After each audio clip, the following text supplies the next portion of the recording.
2005年的时候，独孤求败又不甘寂寞的美国海军居然反手动用鱼雷、炸弹、导弹等武器来炸自己的航母，结果用了整整25天才把自家的航母炸沉，而且还是快要退役的产品，这也让世人见识了美国航母的实力。但我们把时间追溯到二战时期，那时候的航母却是不堪一击，比如日本海军的赤城号仅被2枚航弹击中，不到10小时就沉没海底，和现代的航母已经不能同日而语。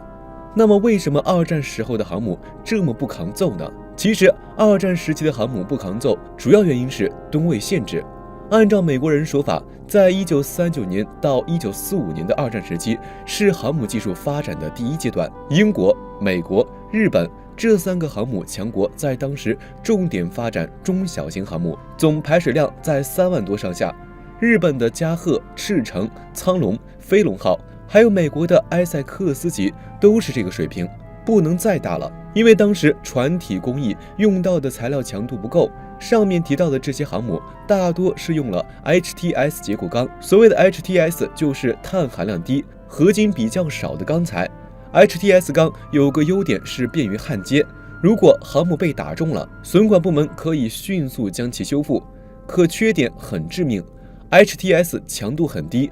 我们知道航母行驶在大海上需要扛住海浪冲击，拐弯的时候还得注意点，船体钢材如果承受不了，就会断裂，导致航母解体。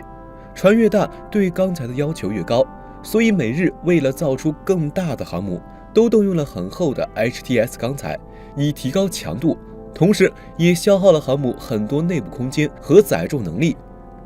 相比较现代航母同样的吨位，二战时期航母船壳的重量明显就要大很多。摆在造船厂面前有2个选择：第一，增加防护能力，适当减少舰载机数量；第二，增大机库面积，增加舰载机，削减防护。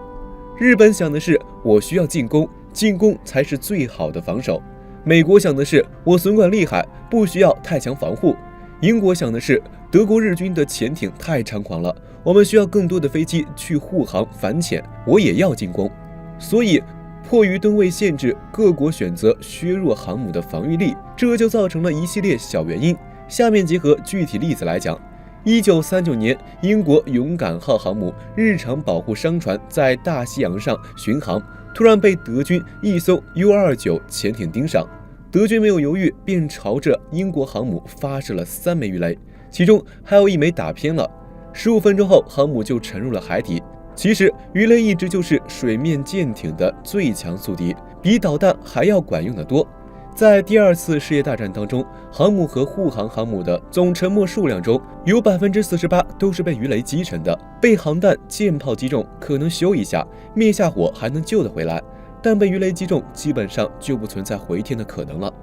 因为鱼雷在水下工作，它的原理靠的是空炮效应所带来的水下冲击波，冲击力度之大，即便是现代航母碰到了，也得浸染3分。所以航母也好，战列舰也好，都注重水下防护，水线以下的装甲厚度甚至比甲板还大。可迫于吨位限制，英国、日本、美国都削减了航母的水下护甲，包括后来那个造了整整11年时间，二战最大航母日本农信号，为什么刚出场17个小时就沉入海底了？就是因为水下防护差，被美军潜艇轻松击沉。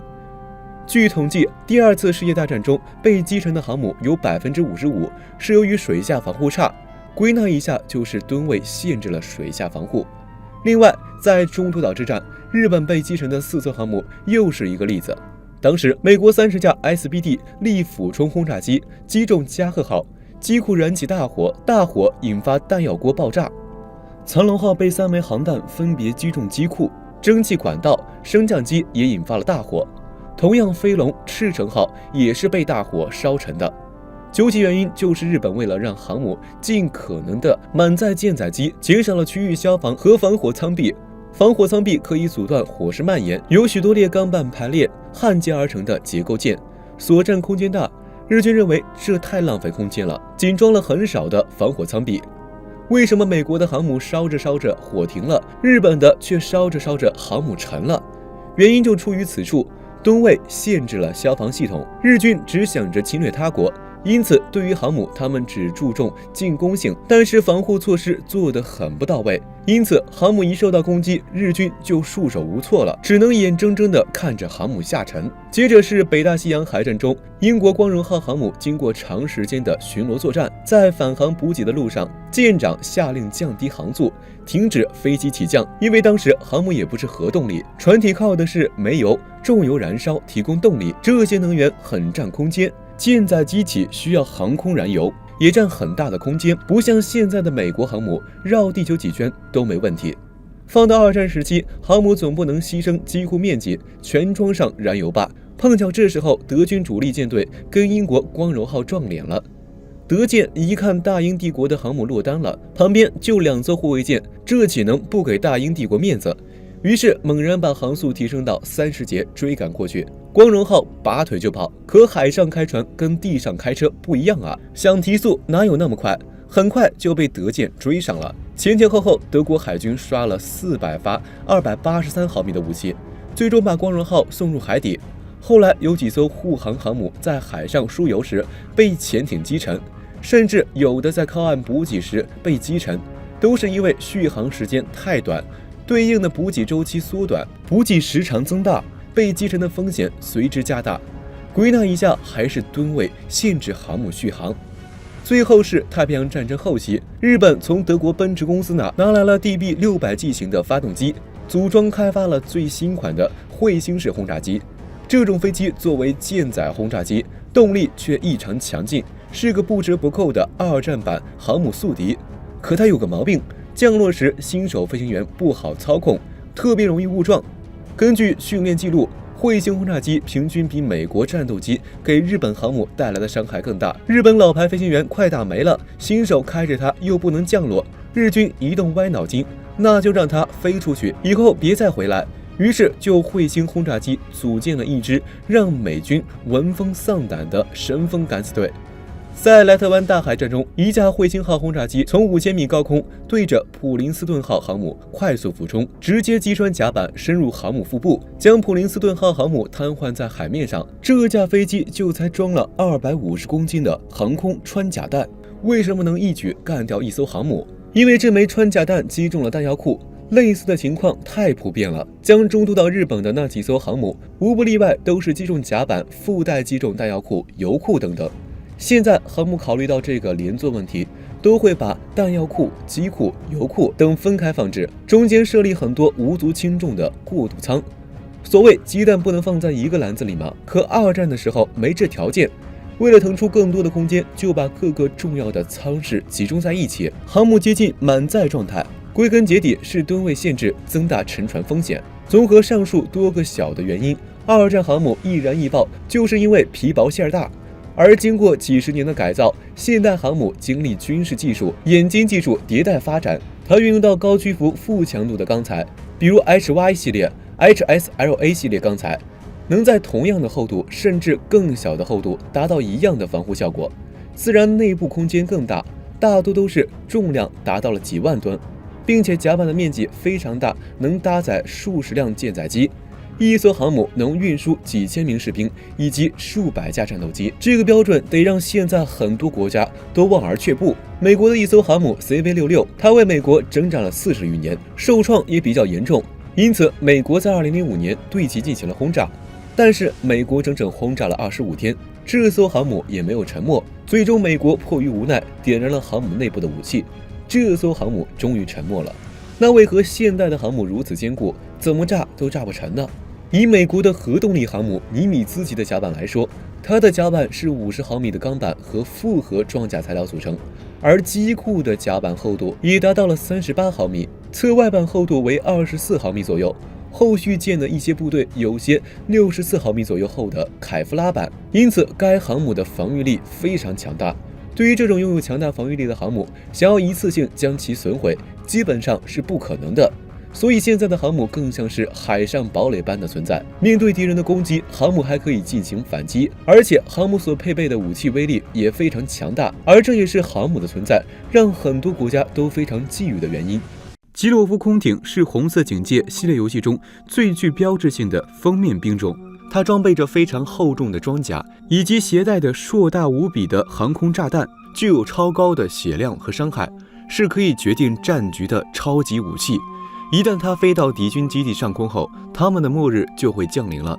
游戏中的基洛夫飞艇坚韧而强大，是能够改变战局的超级武器。那在真实世界的战争中，是否存在基洛夫飞艇？实际上，基洛夫飞艇是游戏中的虚构单位。虽然虚构，可基洛夫飞艇其实也有现实原型，那就是齐柏林飞艇。这点在游戏对基洛夫飞艇的介绍中也已经体现。自从苏联进入了德国后，他们发现了齐柏林的飞艇实验室。齐柏林飞艇是何方神圣？它在战场上的表现是否真像游戏中的基洛夫飞艇一样毁天灭地？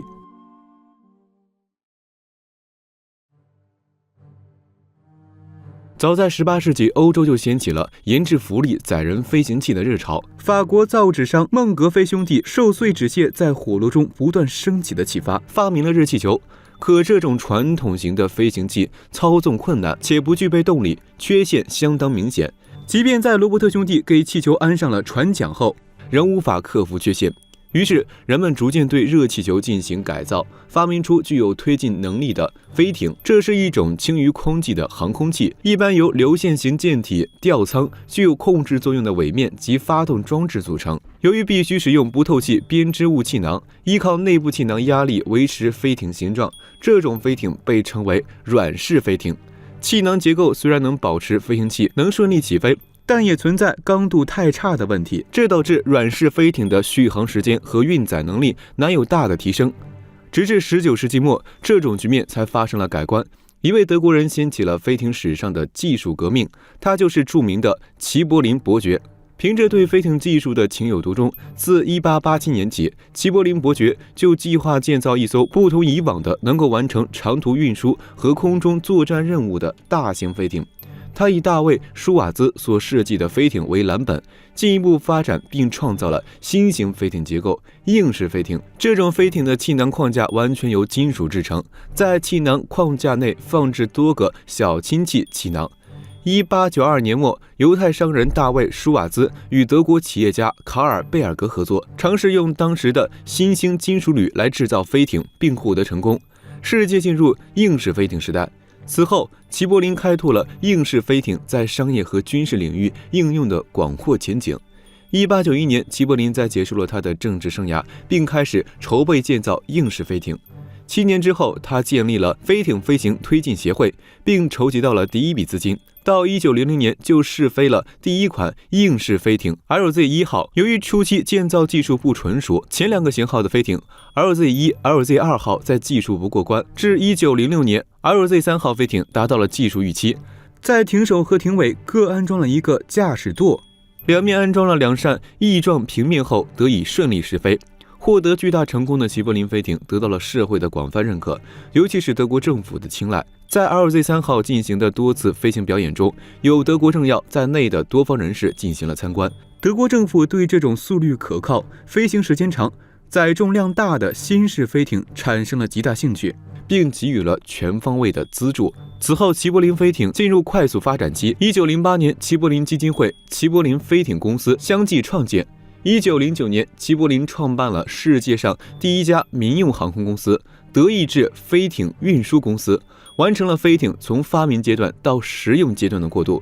1909年5月，载客飞艇 LZ5 号从伯登湖起飞到比特菲尔德，共航行了1194千米，实现了24小时以上连续飞行。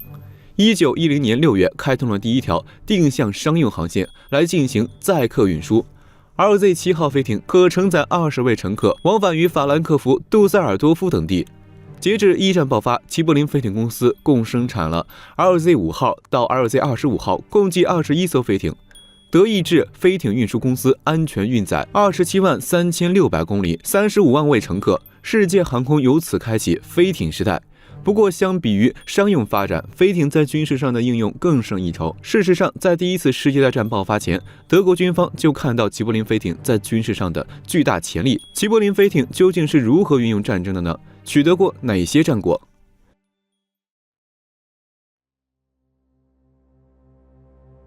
一战爆发前的飞机技术还不成熟，而齐柏林飞艇飞得高、稳、航程远。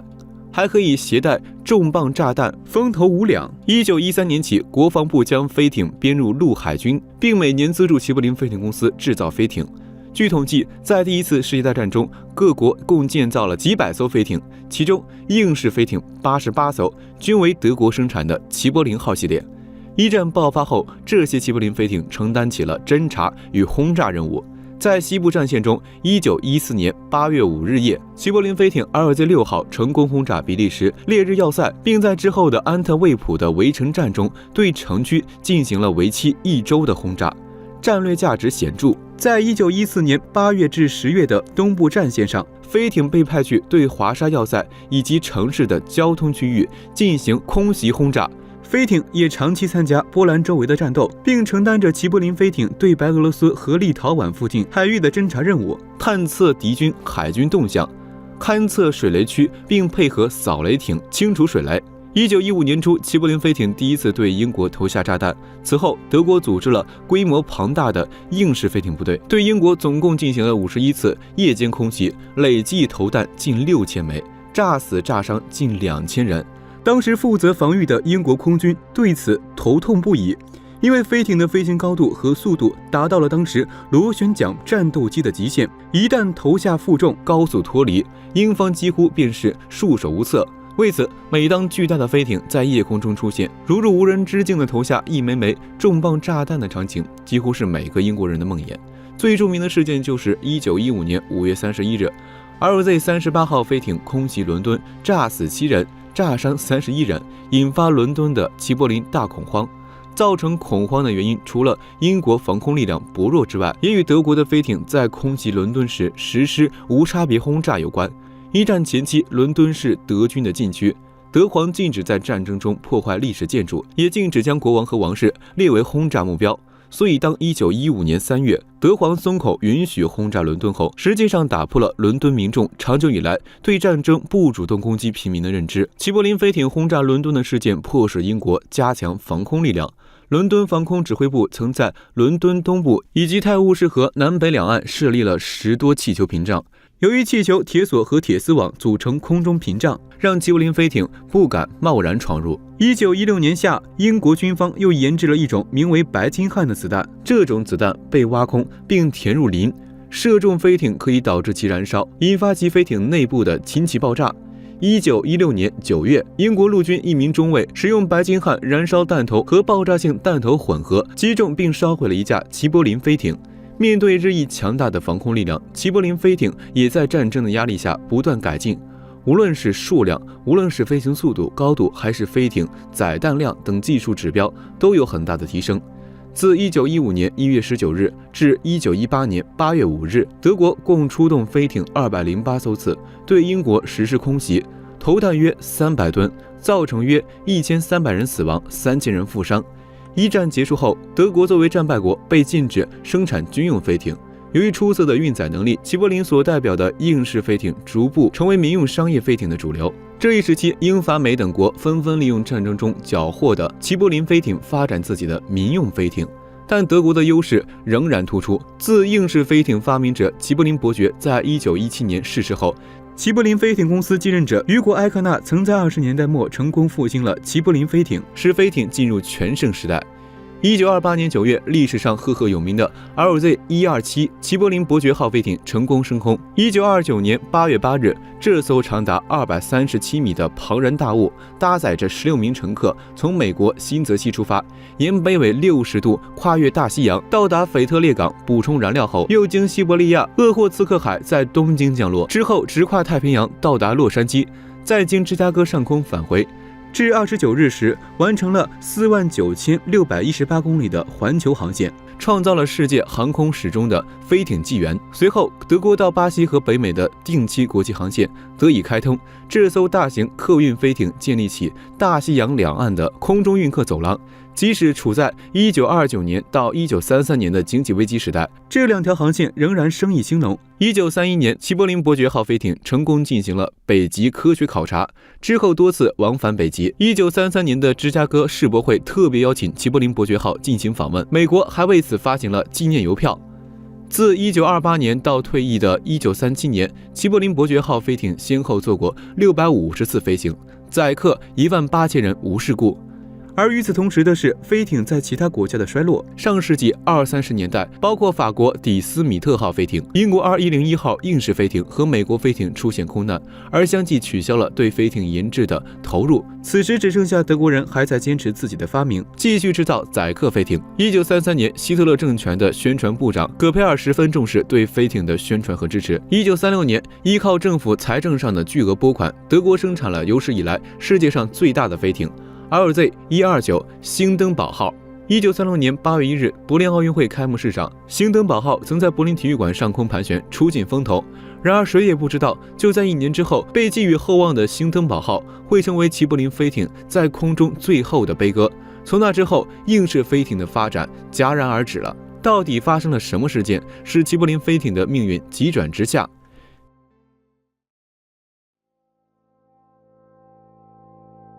？1937年5月3日，兴登堡号这艘由那个时代顶尖技术制成的豪华舰艇在德国升空，它将以优雅之姿横跨大西洋去往美国纽约。那时的兴登堡号被称为空中的豪华游轮，上面坐满了身份显赫的富人。这个比喻相当贴切，因为兴登堡号的命运像极了泰坦尼克号。1937年5月6日下午，成功抵达新泽西州飞艇厂的兴登堡号，在准备降落时发生起火爆炸后，烧成残骸的飞艇轰然坠地。整个过程仅34秒。当时的美国记者从看到飞艇下落时的兴奋，到飞艇燃烧后惊恐的转变，被认为是20世纪最出名的现场报道之一。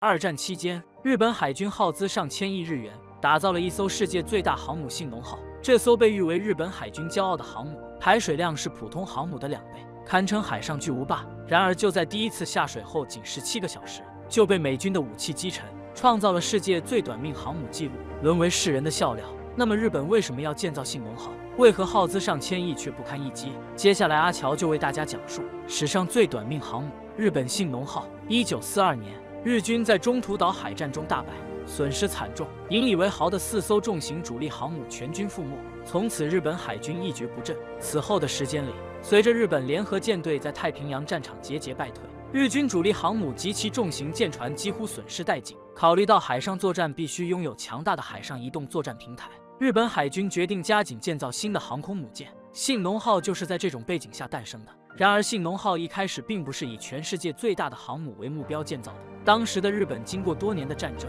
各种物资都已经被消耗殆尽，根本无力建造全新的航母，只能从现有的半成品船体中挑选一个改建成航母。最终，日本海军在翻箱倒柜的搜遍全国后，选择了已经完成50%的信浓号改建成航母。建成后的信浓号预计满载排水量将达到恐怖的7.2万吨，舰长266.6米，宽38.9米，高18.92米。从远处看的话，就像是一座小岛。最大载机120架，舰员2400人，配置主锅炉12组，蒸汽轮机4台，最大马力为153000匹，可以说就是一座钢铁堡垒，海上巨无霸。其实信浓号一开始只是作为大和级战列舰的3号舰建造的，也不叫信浓号。直到1943年，日本海军名将山本56倒在战场上，因为他的家乡在信浓川，于是以他家乡命名。中途岛海战中，日军曾经引以为傲的战略舰在这一战却表现得非常废物，致使惨败。战后日军痛定思痛，决定放弃打造新的战略舰计划，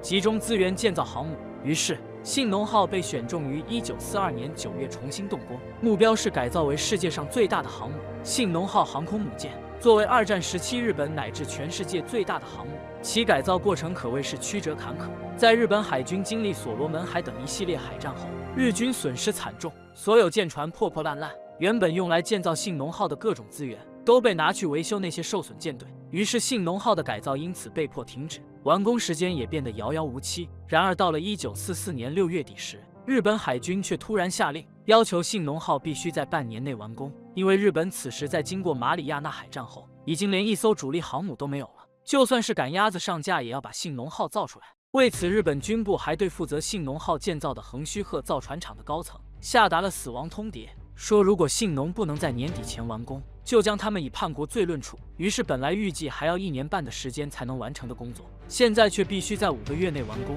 这种要求，即便是在资源充足的情况下都难以做到，更何况如今材料、图纸、零件什么都没有，简直是不可能完成的任务。但是没办法，如果不能如期完工，所有人都要掉脑袋。于是横须贺造船厂的高层们只能硬着头皮开工。然而除了资源不足外，建造信浓号的工程中还有一个更大的问题。为了尽快完工，日本军部决定将信浓号建造作为日本最优先的项目，并提出口号造信浓就是救日本。随后在全国范围内征集造船工。然而因为日军前线兵力不足，许多造船厂的年轻工人都被征调到前线参战，留在造船厂里的只剩下一些老人和临时找来的高中生、初中生。这些人空有一腔热情，却连基本的技术都没学过，各种性能检测往往是一笔带过，不求质量，只求完工。在这种工作态度下，信浓号的建造就完全变成了一个豆腐渣工程，经常出现各种事故。比如在1944年10月5日，信浓号第一次试水时，就因为一位船工忘记注水，导致船闸脱落，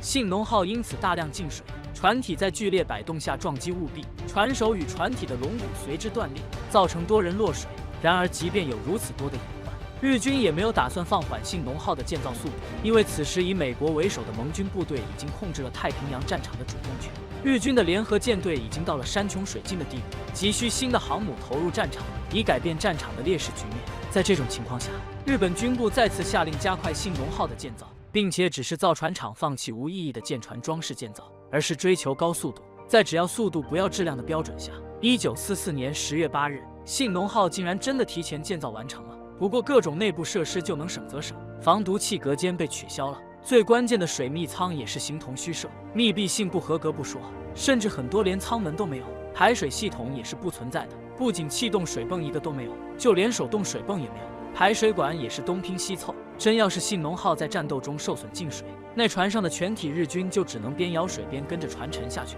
但是此时日军也无暇顾及这些问题了。美军为了削弱日本海军的再生力量，每天都派遣大批轰炸机轰炸建造信浓号的横须贺造船厂，大量船坞设施因此被毁。为保护信浓号航母完成服役前的最后准备，日本军部下令将航母开往武港造船厂做最后检查。1944年11月27日晚，二战史上最大的航母日本信浓号开始了它的第一次航行，同时也是最后一次航行。此次信浓号搭载着2500多名日本海军官兵出海前往武港，但上面还没有配置火力武器，全程的安全均由冰锋、疾风、雪锋3艘驱逐舰负责。刚行驶没多久，负责护卫的疾风号驱逐舰就发现有一艘美国潜艇潜伏在附近。这艘潜艇名叫涉水鱼号，是美国的明星潜艇。当时涉水鱼号奉命渗透入日本沿海，已经在这片海域航行了很久，却一直没有找到合适的猎物。现在终于有条大鱼出现了，一艘世界上最大的航母。危急时刻，信浓号立刻收缩阵型，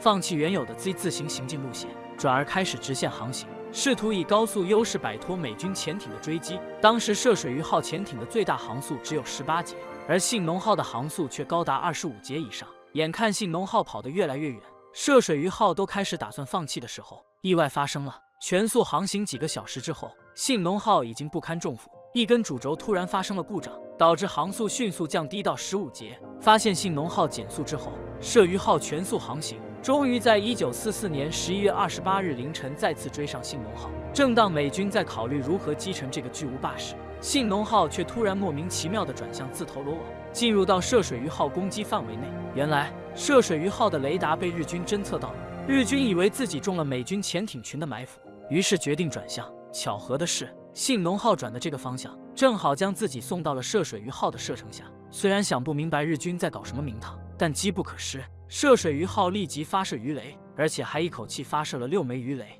这6枚鱼雷中有4枚命中信浓号，船身当场被撕开一个10米长的大口子，海水立刻涌进信浓号。涉水鱼号紧急下潜到400英尺的潜水极限躲避攻击，随即高速脱离了战场。本来像信浓号这种舰体庞大、装甲防护能力充足的巨无霸航母，挨了几枚鱼雷并不是什么伤筋动骨的大事。船体进水也只要关上水密舱舱门，然后打开水泵把积水排出就行了。但不要忘了，就像之前所说的，信浓号在建造工程中一直偷工减料，水密舱和水泵全都是摆设，根本阻止不了进水。在被击中后，担心有其他舰艇继续攻击，日本海军下令全舰以18节的速度高速航行，同时对航母进行排水。然而，当船员关闭水密舱舱门时，才发现门和门框之间居然有2厘米的缝隙，而且信浓号原本安置的12台蒸汽锅炉中，只有8台可以正常工作，速度根本提不起来。再加上一车毫无经验的船员，信浓号的沉没已经是命中注定了。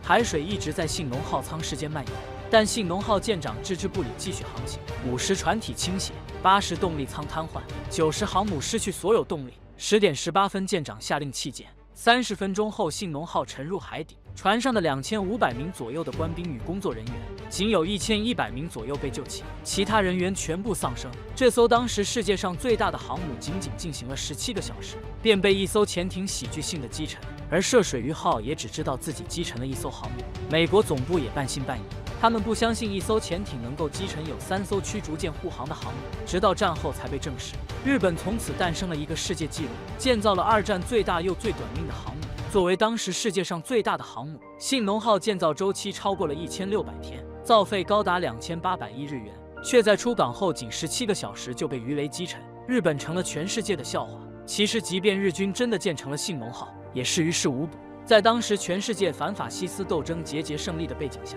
即便是在强大的武器和装备，也只能和日本军国主义一起走向毁灭，成为历史的尘埃。好了，本期视频到此结束。喜欢本期视频的，可以点点关注。对于信浓号航母，各位看官有何高见，可以在评论区进行留言讨论。我们下期再会。